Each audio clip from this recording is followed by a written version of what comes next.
ನೋಡಿ, ವಿರೋಧ ಮಾಡಬೇಕು ಅಂತ ವಿರೋಧ ಮಾಡಿದ್ರೆ ನಾವೇನು ಉತ್ತರ ಕೊಡಕ್ಕಾಗಲ್ಲ. ಸದನ ನಡಿಬೇಕಾದ್ರೆ ಸಕಾರಾತ್ಮಕವಾಗಿ ಚರ್ಚೆ ಮಾಡ್ಬೋದಾಗಿತ್ತಲ್ಲ. ಈಗ ಒಂದು ವಾರದಿಂದನೇ ಸದನ ನಡೆಸಿದ್ವಿ. ನಮ್ಮ ಉದ್ಯೋಗ ಖಾತ್ರಿ ಯೋಜನೆ ಇರ್ಬೋದು, ವಿ.ಬಿ. ರಾಮ್ಜಿ ಬಿಲ್ ಬಗ್ಗೆ ಇರ್ಬೋದು, ಅವ್ರು ಮಾತನಾಡಲಾರ್ದೆ ಹೋಗ್ಬಿಟ್ಟಿದ್ದಾರೆ. ಆ ಬಿಲ್ ಅಷ್ಟು ಚೆನ್ನಾಗಿದ್ರೆ ಕುತ್ಕೊಂಡಲ್ಲಿ ಎಕ್ಸ್ಪ್ಲೇನ್ ಮಾಡ್ಬೋದಾಗಿತ್ತಲ್ಲ, ಸರ್ಕಾರದ ವೈಫಲ್ಯವನ್ನು ಎತ್ತಿಡಿಬೋದಾಗಿತ್ತಲ್ಲ. ಸದನದಲ್ಲಿ ಅವಕಾಶ ಮಾಡಿಕೊಟ್ಟಾಗ ಇವರೇನು ಮಾತಾಡೋದಿಲ್ಲ, ಬೇಡಲಾರದ ವಿಷಯದ ಬಗ್ಗೆ ಎಲ್ಲ ಚರ್ಚೆ ಮಾಡ್ತಾರೆ. ಯಾವಾಗ ನಾವು ಜನರಿಗೆ ಒಳ್ಳೇದಾಗಬೇಕು ಅಂತ ನಾವು ಕಾರ್ಯಕ್ರಮಗಳಾಗ್ತೀವಿ ಅವಾಗ ವಿರೋಧ ಮಾಡ್ತಾರೆ. 1 ಲಕ್ಷ ಭೂ ದಾಖಲೆಗಳು ಕೊಡೋದು ತಪ್ಪ? ಇವ್ರ ಸರ್ಕಾರ ಇತ್ತಲ್ಲ, ಮಾಡಿದ್ರ? ಅವಾಗ ಮಾಡಿಲ್ಲ. ಈಗೇನೋ ನಮ್ಮ ಸರ್ಕಾರ ಬಂದ ಮೇಲೆ ಸಾಮಾಜಿಕವಾಗಿ ಆರ್ಥಿಕವಾಗಿ ಜನರನ್ನ ಸಮಾಜದ ಮುಖ್ಯವಾಹಿನಿಗೆ ತರಬೇಕು ಅಂತ ಕಾರ್ಯಕ್ರಮಗಳನ್ನು ನಾವು ಜನರಿಗೆ ತಲುಪಿಸಿದ್ರೆ ಇವರು ವಿರೋಧ ಮಾಡ್ತಾರೆ. ಅಂದರೆ ಮಾಡಲಿ, ಜನ ಮತ್ತೆ ಉತ್ತರ ಕೊಡ್ತಾರೆ. ಈಗಾಗಲೇ ನಿನ್ನೆ ನಾರಾಯಣ ಸ್ವಾಮಿ ಚಲುವಾದಿ ಅವರು ಹೇಳಿದಾರಲ್ಲ, ಸ್ವಂತ ಕೆಪಾಸಿಟಿನಲ್ಲಿ ಅವರು ಬರೋದಿಲ್ಲ, JDS ಬರೋಕ್ಕಾಗೋದಿಲ್ಲ ಅಂತ. ಅಂದರೆ ಅವರಾಗಲೇ ತೀರ್ಮಾನ ಮಾಡಿಬಿಟ್ಟಿದ್ದಾರೆ. ಜನರು ಇವ್ರಿಗೆ ವೋಟ್ ಮಾಡೋದಿಲ್ಲ, ಇವ್ರಿಗೆ ಅಧಿಕಾರ ಕೊಡೋದಿಲ್ಲ ಅಂತ. ಅದಕ್ಕೆ ನಮ್ಮ ರಾಜ್ಯ ಏನಿವಾಗ ಆರ್ಥಿಕ ಪ್ರಗತಿಯ ವೇಗ ಹಿಡಿದಿದೆ ಇವತ್ತು, ಅದನ್ನ ಮುಂದುವರಿಸಲಿಕ್ಕೆ ನಾವು ಅಂತ ಯೋಜನೆಗಳನ್ನ ಜನರ ಹತ್ರ ತಗೊಂಡು ಹೋಗ್ತೀವಿ. ಇವ್ರು ಮಾತಾಡ್ಕೊಳ್ಳಿ, ಏನ್ ಬೇಕಾದ್ರೂ ಮಾತಾಡ್ತಾರೆ. ನಾಯಕತ್ವ ಗೊಂದಲದಲ್ಲಿ ಸಾವಿರದವರು ಕೂಡ ನಾಯಕತ್ವ ಗೊಂದಲದಲ್ಲಿ ಯಾವುದೂ ಅಭಿವೃದ್ಧಿ ಆಗ್ತಾ ಇಲ್ಲ. ಅದು ಬಿಜೆಪಿ ಅವ್ರ ಪರ್ಸೆಪ್ಷನ್. ಇವ್ರೆ ಈಗ ಹಂಗೇನಾದ್ರೂ ಇದ್ದಿದೆ 1 ಲಕ್ಷ ಭೂ ದಾಖಲೆಗಳು ಕೊಡಕ್ ಸಾಧ್ಯ ಆಗಿತ್ತಾ? ವಿಜಯನಗರದಲ್ಲಿ ಇರ್ಬೋದು, ನಿನ್ನೆ ನಿಮ್ಮ ಹಾವೇರಿನಲ್ಲಿ ಇರ್ಬೋದು, ಆಗುತ್ತಾ ಸ್ವಾಮಿ? ಸುಮ್ಮನೆ ಏನೋ ಒಂದು ನಾನು ಹೇಳ್ತಾ ಇದ್ದೀನಲ್ಲ, ವಿರೋಧಕ್ಕೋಸ್ಕರ ವಿರೋಧ ಪಕ್ಷದವ್ರು ಮಾತನಾಡಿದ್ರೆ ಅದಕ್ಕೆ ಉತ್ತರ ಕೊಡ್ಲಿಕ್ಕೆ ಆಗೋದಿಲ್ಲ. ಇಂಥ 2-3 ಏನಾದರೂ ಲೋಪಗಳ ಬಗ್ಗೆ ಇದ್ರೆ ನಾವು ಅದ್ರ ಬಗ್ಗೆ ಚರ್ಚೆ ಮಾಡ್ಬೋದು. ನಾಯಕತ್ವದ ಗೊಂದಲ ಅಲ್ಲಿರೋದೇ ಹೊರತು ಇಲ್ಲಿಲ್ಲ.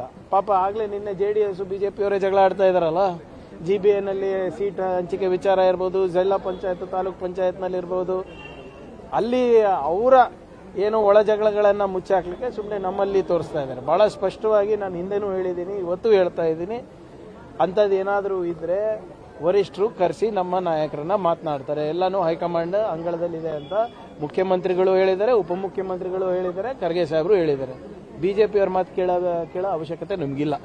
ಭೈರತಿ ಬಸವರಾಜ್ ಅವರ ಕೊಲೆ ಪ್ರಕರಣ ಇದು ವಿಚಾರದಲ್ಲಿ ರಾಜಕೀಯ ಪ್ರೇರಿತವಾಗಿ ನಡೆದುಕೊಳ್ತಿದ್ದಾರೆ ಅನ್ನುವಂಥ ಆರೋಪವನ್ನು ನೋಡಿ, ಹೈಕೋರ್ಟಿಗೆ ಹೋಗಿತ್ತ ಈ ಪ್ರಕರಣ?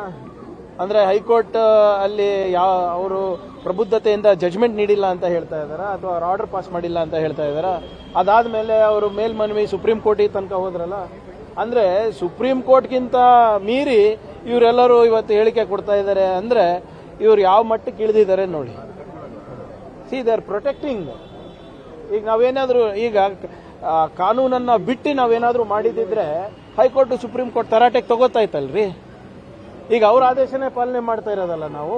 ಇದರಲ್ಲಿ ರಾಜಕೀಯ ಏನ್ ಬಂತು? ಇವರೇನೋ ಅವ್ರಿಗೆ ಸೇಫ್ ಗಾರ್ಡ್ ಮಾಡಬೇಕು, ಮಾಡ್ಕೊಳ್ಳಿ. ಆದ್ರೆ ಹೈಕೋರ್ಟ್ ಸುಪ್ರೀಂ ಕೋರ್ಟ್ ಆದೇಶಗಳು ತಪ್ಪು ಅಂತ ಹೇಳ್ತಾ ಇದಾರೆ. ಅಂದ್ರೆ ಜನರ ಮುಂದೆ ಹೋಗಿ ಹೇಳಿ ಸ್ವಾಮಿ, ನಮ್ಮ ಹತ್ರ ಯಾಕೆ ಹೇಳ್ತೀರಾ? ಸರ್, ನಿನ್ನೆ ವಿಜೇಂದ್ರ ಅವರು ಸುದ್ದಿಗೋಷ್ಠಿ ಮಾಡಿ ಸರ್ಕಾರದ ಮೇಲೆ ಒಂದು ಗಂಭೀರವಾದಂತಹ ಆರೋಪ ಮಾಡಿದ್ದಾರೆ. ಸ್ಪೆಷಲ್ ಗ್ರಾಂಟ್ ಕೇಂದ್ರ ಸರ್ಕಾರದಿಂದ ಬರೋದನ್ನ ಡೈವರ್ಟ್ ಮಾಡಿದ್ದಾರೆ ಅಂತ. ನೋಡಿ, ಅದು ಯಾಕ್ರಿ ಅದೇ ಸದನದಲ್ಲಿ ಹೇಳಿಲ್ಲ? ಸದನದಲ್ಲಿ ದಾಖಲೆಗಳು ಇಡಬಹುದಾಗಿತ್ತಲ್ಲ, ಯಾಕೆ ಇಟ್ಟಿಲ್ಲ? RB ತಿಮ್ಮಾಪುರ ಅವ್ರ ವಿರುದ್ಧ ಇಡಬಹುದಾಗಿತ್ತು, ಸರ್ಕಾರದ ವಿರುದ್ಧ ಇಡಬಹುದಾಗಿತ್ತು. ಸುಮ್ಮನೆ ಗಾಳಿನಲ್ಲಿ ಗುಂಡು ಹಾರಿಸೋದಲ್ಲ.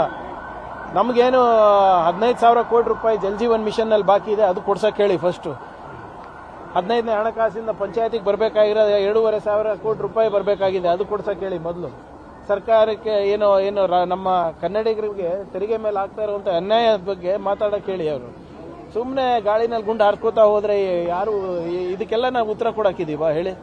ಸರ್, ಈಗ RSS ರಿಜಿಸ್ಟ್ರೇಷನ್ ವಿಚಾರವನ್ನು ಪ್ರಸ್ತಾಪ ಮಾಡಿದ್ರಿ. ನಾನು ಪ್ರಸ್ತಾಪ ಮಾಡಿಲ್ಲ, ಮುಂಚೆಯಿಂದಾನು ಅನ್ರಿಜಿಸ್ಟರ್ಡ್ ಆಗಿ ಓಡಾಡ್ತಾ ಇದ್ದಾರೆ. ಸ್ವಲ್ಪ ಕಾನೂನು ವ್ಯಾಪ್ತಿನಲ್ಲಿ ಸಂವಿಧಾನದಲ್ಲಿ ಯಾವುದೇ ಸಂಘಟನೆಗಳು ಬರೋದು ಒಳ್ಳೇದಲ್ವಾ? ಅದು RSS ಇರ್ಬೋದು, ಬೇರೆ ಯಾವುದೇ ಸಂಘಟನೆಗಳಿರ್ಬೋದು. ಏನಕ್ಕೆ ಅವರು ಅರ್ಧೇ above constitution, body of individuals ಅಂತ ಮೋಹನ್ ಭಾಗವತ್ ಅವರು ಮೊನ್ನೆ ಬೆಂಗಳೂರಿನಲ್ಲಿ ಸ್ಟೇಟ್ಮೆಂಟ್ ಕೊಟ್ಟರು. Bangalore club body of individual ಸ್ವಾಮಿ, ಅವ್ರು ರಿಜಿಸ್ಟರ್ ಆಗಿಲ್ವಾ? ಅವ್ರು ತೆರಿಗೆ ಕೊಡ್ತಾ ಇಲ್ವಾ? ನಾನು ಕೇಳ್ತಾ ಇರೋದು, ಈ ಸಂಘಟನೆಗಳು ಯಾಕೆ ಅನ್ರಿಜಿಸ್ಟರ್ಡ್ ಇದ್ದಾರೆ? ಇವರ ತೆರಿಗೆ ಎಲ್ಲಿಂದ, ಇವರಿಗೆ ಏನು ಗುರುದಕ್ಷಿಣೆ ಎಲ್ಲಿಂದ ಬರ್ತಾ ಇದೆ? ಯಾರು ಕೊಡ್ತಾ ಇದ್ದಾರೆ? ಇವ್ರು IT ಯಾಕೆ ಕೊಡ್ತಾ ಇಲ್ಲ? ನೀವೆಲ್ಲರೂ IT ಕಟ್ತೀರ ತಾನೇ ನೀವು ಸಂಬಳ ಬರಲಿಕ್ಕೆ? ಅಥವಾ ನೀವು ಸಂಘಟನೆ ನಡೆಸ್ತಾ ಇದ್ರೆ ನಿಮ್ದು ಪ್ರತಿಯೊಂದು ರೂಪಾಯಿ ಕೂಡ ಅಕೌಂಟೆಡ್ ಅಲ್ವಾ? ಇವ್ರದ್ದು ಯಾಕೆ ಅಕೌಂಟ್ ಇಲ್ಲ ಅಂತ ಕೇಳ್ತಾ ಇರೋದಷ್ಟೇ. ಈಗ ನೀವೇ ನೇರವಾಗಿ RSS ಗೆ ನೀವು ದೇಣಿಗೆ ಕೊಡಬೇಕಂದ್ರೆ ಕೊಡೋಕ್ಕಾಗುತ್ತಾ? ಕೊಡೋಕ್ಕಾಗಲ್ಲ.